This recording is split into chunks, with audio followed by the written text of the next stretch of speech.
हमारे साथ अनु दीदी है। उन्नाव की जो घटना हुई थी,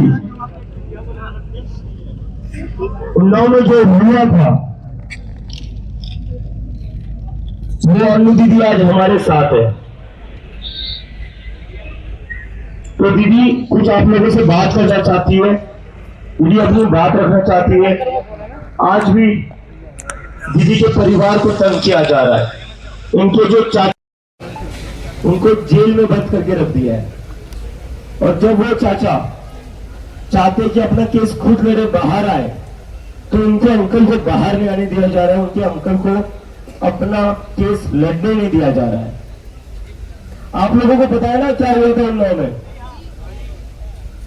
उस इंसान ने जो ये गंदा काम किया था, जो दरिंदा था, कुलदीप सेंगर, उसके अगेंस्ट कोई एक्शन नहीं हो रहा है। इनके पूरे परिवार को हैरेस किया गया था। अभी भी इनको टॉर्चर किया जा रहा है सिस्टम के थ्रू। अभी भी ये सरकार इनका पीछा नहीं छोड़ रही है। और जो कुलदीप सेंगर था, उसके खिलाफ कोई एक्शन नहीं लिया गया। परेशान किया जा रहा है इनको, जो खुद एक विक्टिम है। तो भी मैं चाहता हूं अनु दीदी अपनी बात रखें। एक बार अनु दीदी के लिए तालियां बजा दीजिए, बिकॉज वो हीरो है। इतना सब कुछ होने के बाद भी दीदी आज सामने आकर लड़ रही है। तो दीदी हमारी हीरो है, हम सबके लिए हीरो है दीदी। कैसे लड़ना चाहिए और कैसे ब्रेव होना चाहिए दीदी हमें से, ये दीदी हमारे लिए इंस्पिरेशन है। दीदी मैं सभी लोगों से मेरा हाथ जोड़ के निवेदन है, मैं आप सबको नमस्ते बोल रही हूँ, क्योंकि ये लड़ाई एक की नहीं है। ये लड़ाई सभी युवाओं की है, सभी भाइयों बंधुओं की है, सभी उन छोटे बच्चों की है।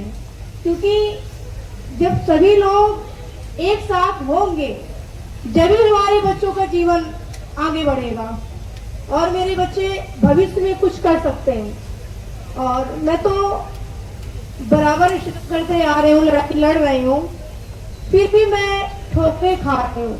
मेरे परिवार में कोई नहीं रह गया, फिर भी मैं इस लड़ाई को हार नहीं मानी हूँ, बराबर लड़ती जा रही हूँ।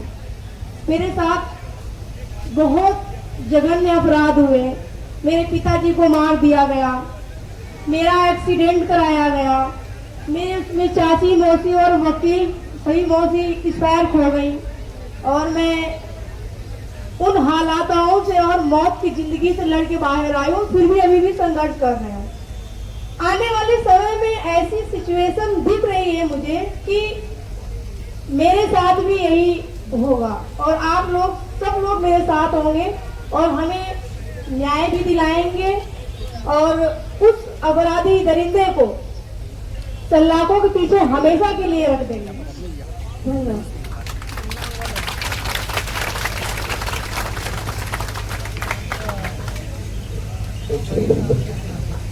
तो जब हम अकाउंटेबिलिटी की मांग कर रहे हैं इस देश में, धर्मेंद्र प्रधान की स्थिति की मांग कर रहे थे, वो क्यों कर रहे थे?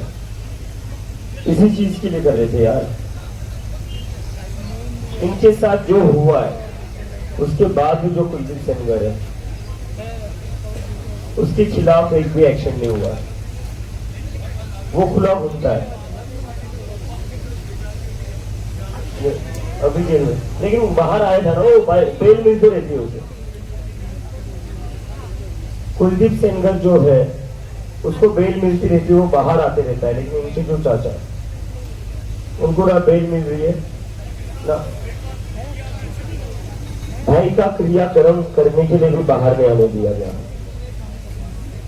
ये हमारे देश में आज हालत है, जहां पर एक विक्टिम को जस्टिस दिलाने की जगह उसको और हैरेस किया जाता है, उनके परिवारों तक को मार दिया जाता है। और जो कुछ बच्चे कुछ परिवार वाले उनको भी कंटिन्यूसली हैरेस किया जाता है या जेल में डाल दिया जाता है। लेकिन जो लोग सरकार में बैठे हुए हैं, उनके खिलाफ कोई एक्शन नहीं होता है। उनको बेल मिलते रहती है, पैरोल मिलते रहती है। और ऐसा क्यों होता है? क्योंकि अकाउंटेबिलिटी बची नहीं इस देश में। और ये केवल उनकी कहानी नहीं है, ऐसी कई सारी कहानियां है इस देश में। हमारे देश में ये चीज बहुत नॉर्मल हो गई है और इसके ऊपर तो हमने आउटरीच भी करना बंद कर दिया है। आखिरी बार जो आउटरीच हुआ था वो 2011 में हुआ था निर्भया के वक्त। निर्भया के वक्त इसी दिल्ली में, इसी जंतर मंतर पर, यही के इंडिया गेट पर एक बहुत बड़ा आंदोलन हुआ था। पूरी सरकार हिल गई थी। आज क्यों नहीं हो रहा है वो? क्यों हम लोग अंदर से मर चुके? क्यों हम लोग जब ऐसी कोई घटना होती जस्ट उसको जस्ट एज न्यूज या अनदर इंसिडेंट बोलकर आगे बढ़ जाते हैं? क्यों हम लोगों का खून नहीं खोलता? क्यों हम लोग सवाल नहीं करते? क्यों हम लोग सवाल नहीं करते? हम लोग सवाल करना भूल गए, हम लोग जवाब मांगना भूल चुके हैं और इसलिए ऐसी घटनाएं होती रहेगी। और ये दीदी तो बहुत ज्यादा हिम्मत वाली है, बहुत ज्यादा ब्रेव है, जो आगे आई है और अभी भी लड़ रही है।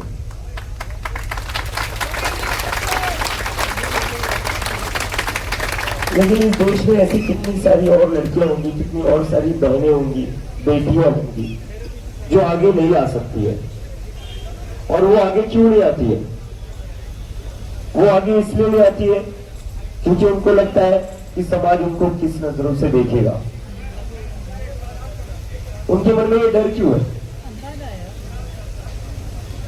उन्होंने कोई गलत काम किया है? उन्होंने तो कोई गलत काम नहीं किया है, तो फिर भी उनके अंदर ये हेजिटेशन क्यों रहता है कि वो सामने ना आए, अपने हक के लिए ना लड़े? उनको आना चाहिए, उन्हें लड़ना चाहिए, लेकिन वो आगे नहीं आती है, वो आगे आकर नहीं लड़ती है। उसके लिए कहीं ना कहीं हम लोग भी जिम्मेदार हैं। बस सरकार से सवाल पूछकर काम नहीं चलेगा, हम लोग भी कहीं ना कहीं जिम्मेदार है। जब कोई लड़की आगे आकर लड़ नहीं पाती है, अपनी पहचान नहीं बता पाती है, उसके लिए हम लोग भी as a citizen, as a society, we are also responsible. क्योंकि उन लोगों को शर्म आती है आगे आने में, इसके लिए हम लोग भी उतने जिम्मेदार हैं। तो पहले हमें वो बदलना पड़ेगा। इसके बाद अगर ऐसी कोई भी घटना होती है, हम लोगों को उसके ऊपर बोलना चाहिए और जो भी विक्टिम रहे उसके साथ हमें खड़ा रहना पड़ेगा, तभी वो लोग हिम्मत से आगे बढ़ सकते हैं। उन लोगों में सपोर्ट के बिना हिम्मत नहीं आएगी, हम लोगों को उनकी हिम्मत बनना है। तो दीदी आपका बहुत बहुत धन्यवाद आगे आने के लिए। और मैं यहां से कहना चाहता हूं, दीदी को जो भी हेल्प लगेगी, जो भी सपोर्ट लगेगा, हमारी पूरी टीम दीदी की हेल्प और सपोर्ट करेगी। क्योंकि जरूरी है एक दूसरे का साथ देना। क्योंकि जो लोग सरकार में बैठे हुए हैं वो लोग तो कुछ नहीं कर रहे, वो लोग और तंग ही करेंगे। जब तक हम as humans, as citizens of this society एक दूसरे के लिए खड़े नहीं रहेंगे ना, तब तक कुछ नहीं होगा। ऐसे ही एक एक करके सब लोगों के साथ गलत होगा। ऐसे एक एक करके एक दूसरे की जो फैमिली मेंबर्स है, जैसे इनके फैमिली वालों को मार दिया, कल को हमारे फैमिली वालों के साथ भी वही हो सकता है। इसलिए एक दूसरे के साथ खड़ा रहना बहुत जरूरी है। और यहां से मैं आप लोगों से कमिटमेंट चाहता हूं, जो इनके साथ हुआ वो किसी और के साथ नहीं होना चाहिए। और अगर होता है तो हम लोग उसको बस स्क्रॉल करके आगे नहीं बढ़ेंगे। हम लोग बस उसको एक न्यूज पेपर क्लिपिंग या बस टीवी पर न्यूज देखकर आगे नहीं बढ़ेंगे। हमें उस पर बात करनी होगी, हमें उस पर बोलना होगा और हमें उसके लिए सड़कों पर आना पड़ेगा। तब तक हमें बोलना पड़ेगा, तब तक सड़कों पर आना पड़ेगा, जब तक जो क्रिमिनल है वो अंदर नहीं चला जाता या उसको फांसी नहीं हो जाती, तब तक बोलना पड़ेगा। बोलना आप लोग बंद मत करिए। हम लोगों की सबसे बड़ी गलती है, सरकार तो गलत करती ही है, लेकिन एज ए सोसाइटी हम लोगों की सबसे बड़ी गलती ये है कि हमने खुद बोलना बंद कर दिया। ये अब और नहीं चलेगा।